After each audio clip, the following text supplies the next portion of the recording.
Welcome to the Sound in Marketing Podcast. I'm your host, Jeanna Isham, owner and founder of Dreamr Productions and Sound in Marketing Learning. I create, consult, and educate brands and individuals on the power of sound in marketing. To learn more about sound in marketing, check out some great resources, take some courses, and join a cool community, go to soundinmarketing.com. If you're a brand that needs help navigating the sound space through research and/or consultancy, or you're looking to create sonic branding, go to dreamrproductions.com. That's DREAMR Productions.com. Now onto the show. For this season, I wanted to focus on definitions, because if you don't fully understand the industry, it's harder to navigate it and harder to ultimately succeed. And that's why every episode will start with what is. Ideally, you can scroll through the episode titles and decide what specific voice topic you want to focus on for the next 15 or 20 minutes. Today, we will be defining social audio with a very special guest, Ahmed Bouzid from Witlingo. Dr. Ahmed Bouzid is founder and CEO of Witlingo and previously head of Alexa's smart home product at Amazon. Dr. Bouzid holds 12 patents in the speech recognition and natural language processing field and was recognized as a speech luminary by Speech Technology magazine and as one of the top 11 speech technologists by VoiceBot.ai. Welcome to the show, Ahmed. Thank you so much, Gina. I'm very happy to be here with you, and thank you for inviting me. Absolutely. So why don't you go ahead and start talking about Witlingo and what you do, and we'll get into this whole social audio experience. Yeah, absolutely. So Witlingo is a Washington, D.C. based. So we're based in McLean, Virginia, just outside of Washington, D.C. And we help brands engage with their audiences by launching sonic experiences. For example, we've been doing a lot of Alexa skills, Google Assistant actions, and now we're getting into social audio in the sense of enabling a brand to give voice to their customers or prospects or even their employees, and giving them voice literally, right, so that they can speak and say things in a way that is far richer than simply text, but less heavy than video. And we kind of spoke a little bit off recording, and I think it's very important to note that the concepts that we're talking about on social audio are fairly new. And we both agree that it's not really been tapped yet. People are starting to play with it, but we're not entirely sure what it looks like yet. So what could you define social audio as at this present time, and where do you see it going? Yeah, exactly. So social audio is an emerging concept. And I think it describes platforms and products that enable users to connect with each other and engage each other using voice. So the most famous ones are Clubhouse, Discord, Twitter Spaces, where users not only engage in voice-centric conversations, but also discover other users who use their interests. So that's the social dimension, right? So there is the audio dimension where you can hear and you can speak, but it's more than simply a platform that enables these conversations. It's a platform that enables the discovery of folks who share your interest and your passion, and folks who go and actually spend the time to listen to something or say something are truly passionate in a way that is probably more than somebody who just goes to a chat room, because the investment is higher, right? You have to hear and you have to concentrate and you have to say things using your voice. And so I think the social dimension of it is very important to remember. I've been on Clubhouse for several weeks now, and now that it's on Android, thankfully. And it's funny because it's a social audio app, and yet I am still retraining myself to not look at my phone, you know? So I'm on there, I'm listening, maybe I'm engaging, I'm on the stage talking, and I have to look at the little bubbles. I have to look at the people. And it's so interesting how we've just kind of ingrained in us that we have to do the visual and the audio. And it just gives me this thought of we're still just barely on the cusp of this, because if I feel like I still have to look, then is it truly audio only? Yeah. Do you have any thoughts on that? No, that's a great point. I think that's definitely an area of innovation, right? Whenever I think of a product, I always try to imagine the experience, right? What should the experience be, ideally, right? So if I am preparing food, or I don't know, I'm raking leaves, or whatever I'm doing, where my eyes and hands are occupied, and where I have AirPods in my ears, right? I want to be able to listen, and I want to be able to speak, but I also want to be able to do things like that are control related, right? So, for example, maybe when a friend of mine comes into the room, there's a whisper. It says, "Hey, Jeanna is here," right? And I think if we start exploring those possibilities, I think that's where innovation is going to come in. Where can you do Clubhouse without having to look at your phone? I think that's thrilling if somebody is able to get us to that point, right? And being able to do that is not sort of like a poor man's version of having a smartphone in front of you. In fact, it's a much better experience for certain use cases, right? For the use case where you are sitting in the couch, with your cat, and you're looking at your phone, and maybe you want to see people, and you want to scroll up and down. That's great, right? But when you're not, the better experience is the totally eyes-free, hands-free. And I'm one of those. I'm really focused on trying to deliver the eyes-free, hands-free, sort of voice only. And it's one way of doing it. And there is multimodal, and all kinds of things. But yeah, I think that's a great point that you made. And I was speaking to Shamala recently about voice design, and she was talking about how some automotive companies are designing, their autonomous vehicles where if you ask Siri or whatever, I want to go to McDonald's, and you're en route, and they don't know which McDonald's you want because there's a billion of them. Or I think we use Starbucks in this example. And so they're actually using like eye recognition so that they know where you're kind of looking, so that they're not disturbing the drive and they're not getting you into an accident. And they're able to guide you to the Starbucks or McDonald's that you want to go to. And just going back to the Clubhouse example, it's very hard for me to really do anything when I'm on Clubhouse, because it's like listening to a podcast. I can't do anything else. I have to listen. That's just how I'm wired. But if there was a functionality on like the Clubhouse idea of just chit chatting while I'm driving, and maybe there was like a wake word or something like that, or they could recognize that I wanted to say something, so I wouldn't have to touch my phone. I can be listening and driving at the same time and say I want to interject and say something. If there was a way for me to unmute, say my thing, and then mute again without ever touching my phone, and I'm just continuing, I think that would be a groundbreaking thing as well.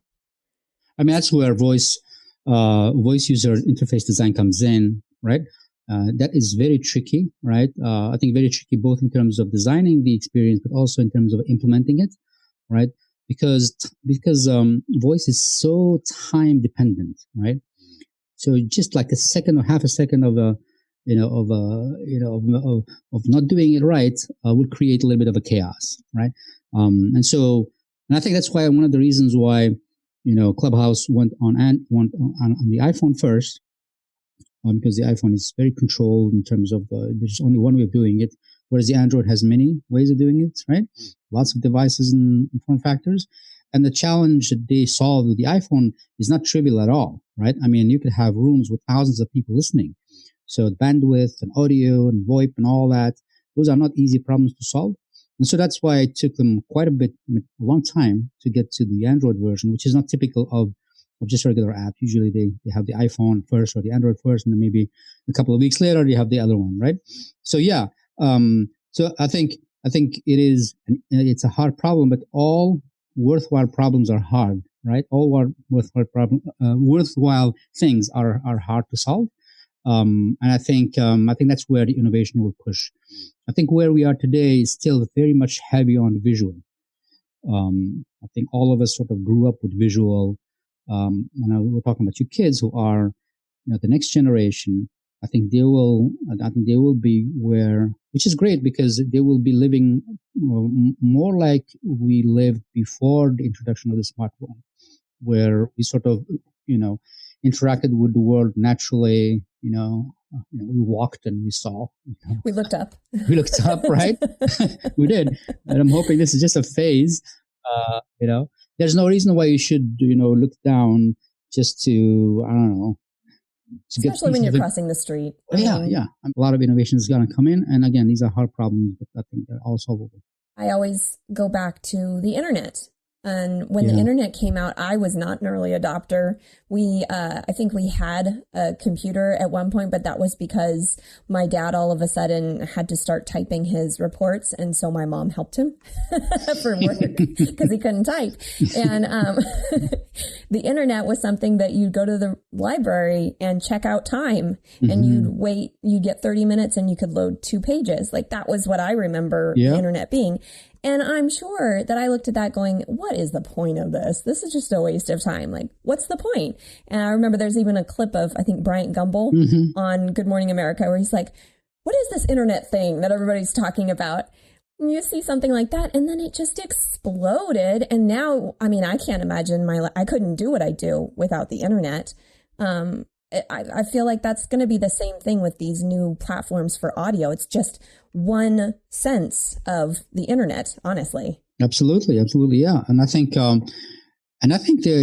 we are at the beginning of something big, not only with audio but other things, right? I think other things that are going to just push the envelope in terms of being able to communicate effectively, efficiently, being able to do a lot of things that were very expensive before, right? I think with the introduction of AI, like somebody was pitching me, for example, what was it? A bot that will write blog posts for me, okay? In SEO, right? And so the discussion was, okay, that sounds interesting, but let me read one of these, right? And when I read it, it was clearly coming from a robot. But I think in a year or two, I think that's going to change us. I think it's going to read well. And because natural language is pushing. So those kinds of things where everything is up for grabs in a way. All those things are going to be very disruptive. And I don't think we have enough imagination to foresee what's going to come as a result of that. I mean, the internet was in front of us. I remember, me too, right? In front of us, and we couldn't tell what this thing is. I remember YouTube, right? YouTube was like, this is nonsense, right? People are recording videos and then uploading them, and then because the videos then were just people, it was nothing interesting, right? And so we didn't have enough imaginations to say, okay, what if there was a lot of interesting stuff, right? And so I think I'm just pointing to the example of our imaginations are so limited that it's almost futile to try to think beyond maybe 2 years now, or maybe 1 year, because I mean, Clubhouse came out in early 2020, right? As closed beta. Nobody knew about it until towards the end of 2020 when it sort of took off, right? And nobody was talking about social audio. Everybody were talking about certain aspects of it here and there, but it never crystallized in our head as, okay, so it's a place where people go and they talk to each other and they discover each other. Now it seems pretty obvious, right? But it's, again, we are so limited in our imagination, being able to predict. But that makes it exciting, right? So who knows what's going to happen around the corner? That's why one has to just be agile, right? Right. And try things out. You never know what will take off. And also, I think your imagination thing is spot on, because this is not just limited to usage on the internet. This is on applications on phones. It's also on smart devices, because I think that there's an aspect of social audio that definitely isn't tapped yet on smart speakers. The drop-in feature that they have, how could that be more utilized? Can they make it into either a Clubhouse-y kind of thing, or could it be its own thing entirely, like its own application? I guess it would still be called an application on a smart speaker, but I'm not sure, because I see the smart speaker as this easier to swallow idea for people that don't understand voice assistants or voice AI or any of that stuff. Like, you have your smart speaker in there and you've been told, I can add to my grocery list, I can listen to music, I can do trivia. And so you've got some usages for it. And I feel like if people can develop something off of that fundamental understanding of this device I can talk to, maybe they can accept more. I'm not sure. No. I think you're right. Just for the record, right? Amazon has a feature called drop-in, right? Mm-hmm. For your context, right? So I can drop in onto, if you give me permission to drop in, right? And so I think that could be if they probably they are, right? Can they take that idea of being able to drop in to someone, to drop into a conversation that is totally audio, right? Because that would be the form factor about the use case we were talking about before, right? Where there's no screen, right? It's completely audio, right? And so then the question, then we always go back to the same question with voice, which is, well, how do I discover? Because in the app you can see the conversations that are taking place. Oh, this one is, and you can search, and you can find Brett Kinsella is talking on Friday at 3, right? And Jody on Wednesday at 3, and you can decide, you can schedule them. So you can do those things, right? But if it's pure voice, how are you going to do that, right? So I think discovery again comes back when it comes to voice.